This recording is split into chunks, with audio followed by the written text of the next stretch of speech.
5 seconds.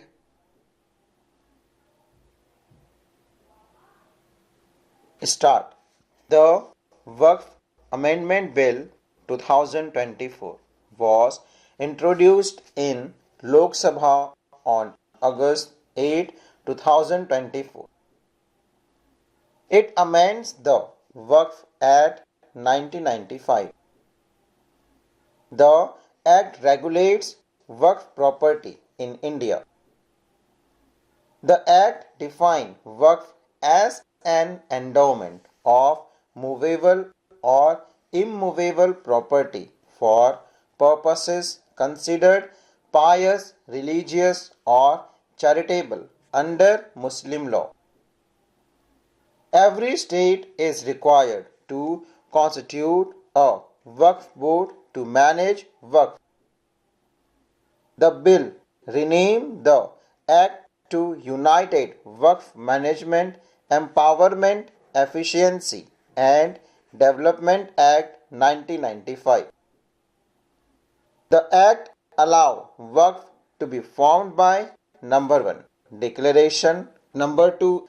Recognition based on long-term use Waqf by user, or number 3. Endowment when the line of succession ends. Waqf alal aulad.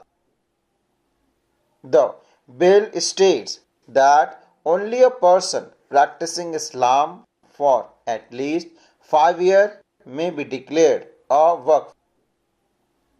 It clarifies that the person must own the property being declared.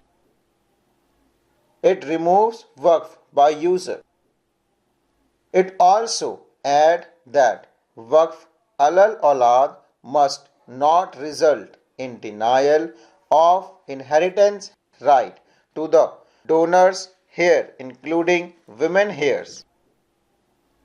The bill states that any government property identified as Waqf will cease to be so. The collector of the area will determine ownership in case of uncertainty and submit a report to the state government. If deemed a government property, he will update the revenue records. The Act empowers the Waqf Board to inquire and determine if a property is Waqf. The bill removes this provision. The Act provides for appointment of a survey commissioner and additional commissioner to survey Waqf. The bill instead empowers collector to do the survey. Pending survey will be conducted as per the state revenue laws. The Act constitutes the Central Waqf Council to advise the central and state governments and Waqf boards. The Union Minister in charge of Waqf is the ex officio chairman of the council. The Act requires that all council members be Muslims and at least 2 must be women. The bill instead provides that 2 members must be non-Muslim. MP formed, judged and eminent person appointed to the council as per the Act need not be Muslims. Following members must be Muslim. Number 1. Representative of Muslim organization. Number 2. Scholars in Islamic law. And number 3. Chairperson of Waqf Board. Of the Muslim member, 2 must be women. The Act provides for election of up to 2 members each from Electoral College of Muslim. Number 1. MPs. Number 2. MLAs and MLCs, and number 3, Bar Council member from the state of the board. The bill instead empowers the state government to nominate one person from each of the above background to the board. They need not be Muslim. It adds that the board must have number 1, 2 non-Muslim members, and number 2, at least one member each from Shias, Sunnis and backward classes of Muslim. It must also have one member each from Bora and Aga Khani communities if they have Waqf in the state. The Act provides that at least 2 members must be women. The bill states that 2 Muslims members must be women. The Act requires state to constitute tribunals to address dispute over Waqf.